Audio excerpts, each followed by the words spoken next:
Here's every fake investigation and fake red line that Biden's declared while claiming he doesn't tolerate Israel killing civilians. A month ago, Joe Biden said in an interview that an Israeli invasion of Rafah would be a red line for him and that we, quote, can't have another 30,000 more Palestinians dead. He said that if Israel invaded, the U.S. may stop sending weapons to Israel, which would make their invasion impossible.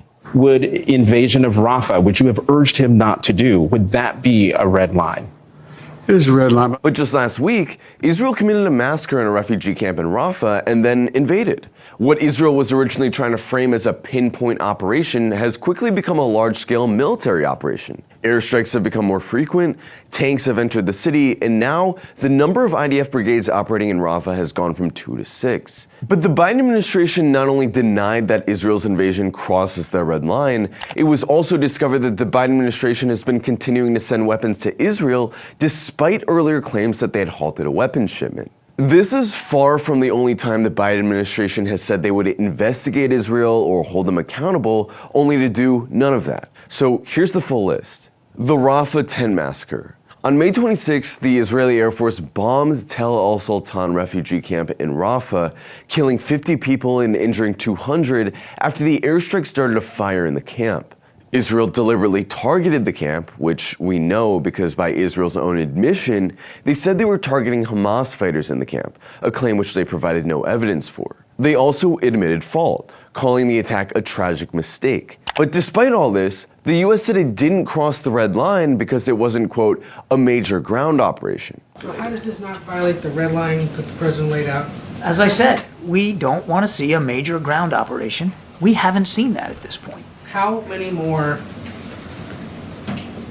charred corpses does he have to see before the president considers a change in policy? We don't want to see a single more innocent life taken, and I kind of take a little offense at the question.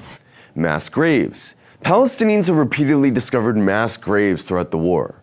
Most recently, nearly 400 bodies were discovered outside of the Al-Nasser medical complex after Israeli forces withdrew from the area.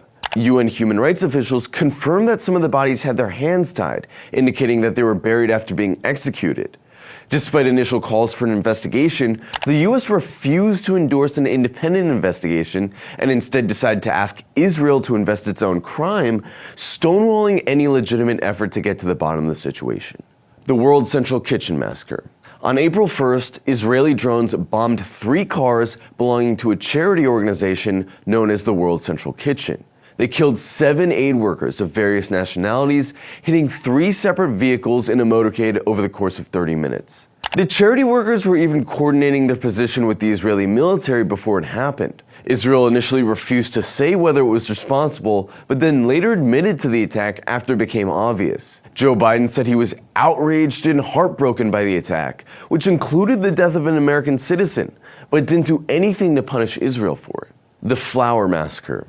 On February 29th, Israeli troops opened fire on Palestinians as they waited to receive flour from humanitarian aid trucks, killing 118 people and injuring over 700. Israel's excuse was that it had mostly fired warning shots and only shot a few people that posed a threat and that the rest had died in an impending stampede. But UN officials visiting the hospital where the injured were being treated reported that large numbers of the injured had gunshot wounds. A CNN investigation involving 22 eyewitnesses also found that Israel's timeline of events didn't add up. Despite the overwhelming evidence that Israel was lying and vocal condemnation from within the Biden administration over the attack, the administration not only refused to punish Israel at all, it was also the sole country in the UN Security Council to veto a resolution condemning Israel for the attack. The murder of Hind Rajab. On January 29th, an Israeli tank opened fire in a civilian vehicle carrying 6-year-old Hind Rajab and 6 of her family members.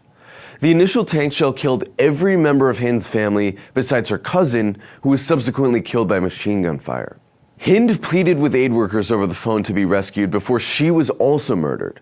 A State Department spokesperson stated, "Everyone in the United States government felt quite deeply about the killings." The State Department stated that they asked Israel to investigate the killings, but Israel, of course, lied. They said their forces were nowhere near where Hind was killed, but two separate investigations of satellite imagery contradicted these claims, as well as the discovery of fragments of a US-made tank shell, the exact type used by Israel. The US, however, has still not punished Israel for the killings. The demolition of Israel University. On January 17th, Israel detonated hundreds of mines inside of Israel University, destroying it completely. When questioned by reporters, State Department officials said that they had raised the issue with the Israeli government. There was, however, no follow-up, and the issue went unpunished. Months later, the IDF quietly admitted to it, censuring a single officer for the unauthorized demolition of the university. There has been no shortage of callous and reprehensible war crimes committed by Israel throughout this genocide. If the Biden administration had any interest in holding Israel accountable, it could have done this months ago. But they don't care. They think we're stupid. They think that if they call for an investigation or issue a statement, we'll forget in time for Israel's next war crime. This is why activists have now called for a national mobilization on the White House on June 8th, calling on people to wear red and surround the White House to call out Joe Biden for all of his fake red lines on Israel's crimes. Biden isn't fooling anyone. When it comes to genocide and war crimes, Biden never gave Israel a red line. All he ever gave them was a green light.